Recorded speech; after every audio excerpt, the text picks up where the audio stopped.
आज हम समझाएंगे आपको कि संस्कृत में कैसे याद होती है, संस्कृत की कैसे जादुई ट्रिक होती है जो याद आएगी, आपको अच्छे से समझ में आ जाएगी। तो संस्कृत में ऐसा क्या होता है कि आपको समझ में क्यों नहीं आती है कि ये है कि पुरुष कितने होते हैं।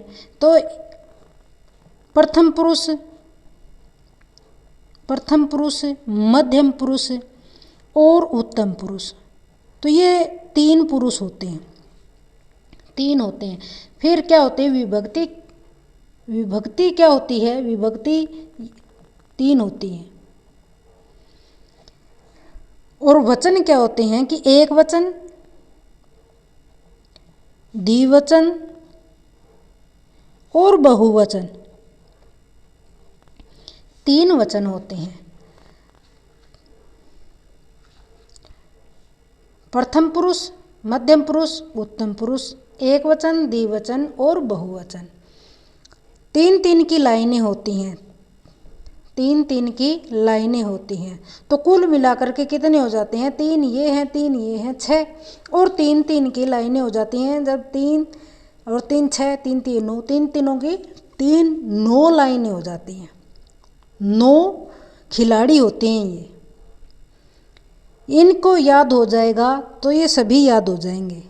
तो क्या है जो इनके साथ है, एक अक्षर यहाँ, एक यहाँ, द्विवचन, एक बहुवचन, फिर प्रथम पुरुष का आ गया, मध्यम पुरुष के फिर 3 आ गए और उत्तम पुरुष के फिर तीनों आ गए। तो 3 3 6 3 9, तो ये 9 खिलाड़ी होते हैं।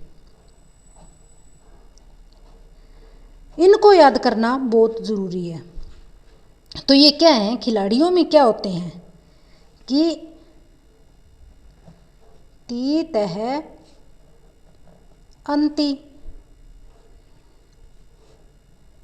सी थह थ, आमी, आव, आम, ये होते हैं। इनके साथ है यही होते हैं। तो क्या लगता है इनके साथ, धातु लग जाती है, और धातु लगने के बाद ये अक्षर होते हैं कर्ता के साथ, कर्म के साथ, कर्ण से के द्वारा ये विभक्तियों के साथ लगते हैं। उसी हिसाब से ही ये आगे चलते हैं। तो क्या देखेंगे, तो टीम के आगे ये धातु आ गई। जो खिलाड़ी हैं 9, उनके आगे धातु आ गई। धातु क्या लेनी है, हमें पठ लेनी है। तो पठ माने पढ़ना, यही होता है। तो इनके आगे हम पठ के आगे टी लगा देंगे, तो पठती, पढ़ता है, यह आ गया। और पठ सी के आगे लगा देंगे पठ, फिर सी, तो फिर क्या आएगा, पठसी। तो पठसी तुम, इसका मतलब है तुम पढ़ते हो। और पठ, फिर आमी, ये क्या है कि पठामी। पठामी क्या होता है कि मैं पढ़ता हूँ, मैं पढ़ता हूँ, यही होगा। तो आगे क्या देखते हैं कि कर्ता कहाँ से आया, कर्म कहाँ से आया, कर्ण कहाँ से आया, और पठ धातु कहाँ से आई, और कहाँ से कौन सा कार्य, कौन सा काम करता है।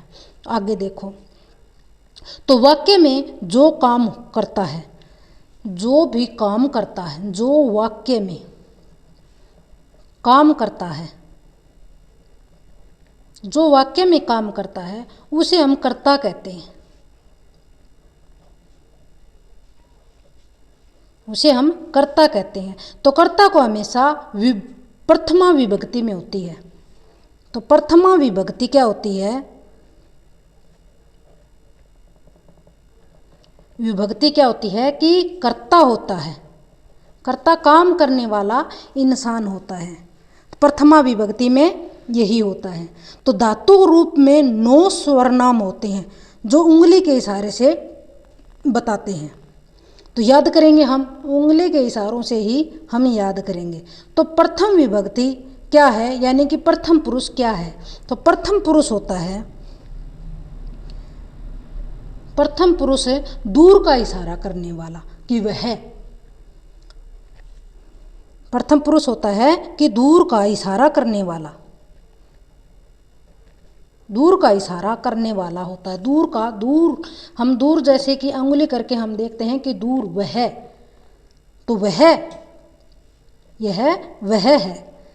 तो प्रथम विभक्ति में क्या आएगा कि वह आएगा। वह क्या है कि सह, वह क्या है कि सह, सह क्या है वह,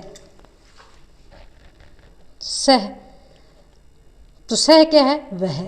तो ये प्रथम विभक्ति में सह आ गया। फिर आगे है प्रथम विभक्ति आ गई, और फिर आएगा मध्यम पुरुष। मध्यम पुरुष क्या होता है कि मध्यम पुरुष में होता है कि सामने वाला, जो सामने का इशारा करता हो। सामने का इशारा यानी कि तुम, सामने का इशारा,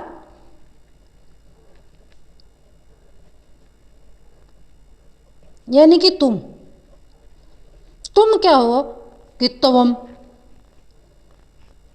तवम, तवम तुम, यही आएगा। और उत्तम पुरुष वाली लाइन में क्या आता है? उत्तम पुरुष वाले में मैं, अहम, यानी कि अपने पास छाती पर उंगली रख करके बोलो कि मैं। तो अहम का मतलब होता है कि मैं। तो अहम क्या हो गया? मैं का इशारा चलेगा। तो हम इशारे से ही देखेंगे कि ये एक वचन है, फिर द्विवचन आएगा, फिर बहुवचन आएगा। तो द्विवचन में इशारा प्रथम पुरुष की ओर था, तो प्रथम पुरुष में क्या आएगा कि सह वह। फिर क्या आएगा कि तौ वे दो, वे सीधी उंगली चलती है, वे दो। और ते वे सब, फिर भी उंगली वहीं चलती है, वे सब। तो ये बहुवचन आ गए। फिर तुम, यानी कि मध्यम पुरुष से है, सामने का इशारा किया है हमने, सामने का इशारा, सामने वाले के साथ पर इशारा कर रहे हैं हम। तवम, तुम का इशारा किया है हमने। तो फिर क्या आएगा? तवम युवाम यूयम, यूयाम तुम दोनों, और यूयम तुम सब। फिर आता है कि अहम, अहम का उत्तम पुरुष है, अहम मैं। फिर आवाम हम दोनों, और वयम हम सब, ये है आते हैं। तो हम ट्रिक के हिसाब से ही आपको समझा देते हैं, और इसी हिसाब से ही आपको याद होगा। तो अब आगे हम बताएंगे दूसरी वीडियो में। चलो आगे चलते हैं, बहुत सुंदर तरीके से आपको याद होगा। क्यों? ये 9 खिलाड़ी हैं, आपको फिर से याद कराने के लिए आपको बताना चाहती हूँ मैं। ये 9 खिलाड़ी हैं कि प्रथम पुरुष वाले, मध्यम पुरुष वाले और उत्तम पुरुष वाले, एक वचन, द्विवचन और बहुवचन। तो 3 लाइनें हैं, तीनों में, तीनों के अनुसार चलेंगे। तो 3 ये है, 3 ये है, 3 ये है, 9 खिलाड़ी हैं। 9 खिलाड़ी हैं। तो ती तह अंति, सी थ, आमी आवह आमय, ये 9 खिलाड़ी हैं। तो ये धातु के अनुसार ही चलेंगे, इनके साथ चलेंगे। तो पठ धातु हम जब ले ही है तो पठ महीन पढ़ना, तो पठ के आगे हम ती लगाएंगे, तो पठती पढ़ता है, पठसी तुम पढ़ते हो, पठामी मैं पढ़ता हूँ। तो ये कौन से? जो वाक्य में काम करता हो। हमने यही आपको बताया था कि जो वाक्य में काम करता हो उसे ही कर्ता कहते हैं। तो काम करने वाला ही कर्ता होता है। तो प्रथम विभक्ति, जो प्रथम विभक्ति होती है वही कर्ता होता है। तो दूर का इशारा प्रथम विभक्ति में प्रथम पुरुष में होता है, प्रथम पुरुष होता है, प्रथमा विभक्ति होती है कर्ता आगे, और प्रथम पुरुष होता है दूर का इशारा करने वाला, यानी कि वह, जैसे वह, तौ वे दो, ते वे सब, स तौ ते।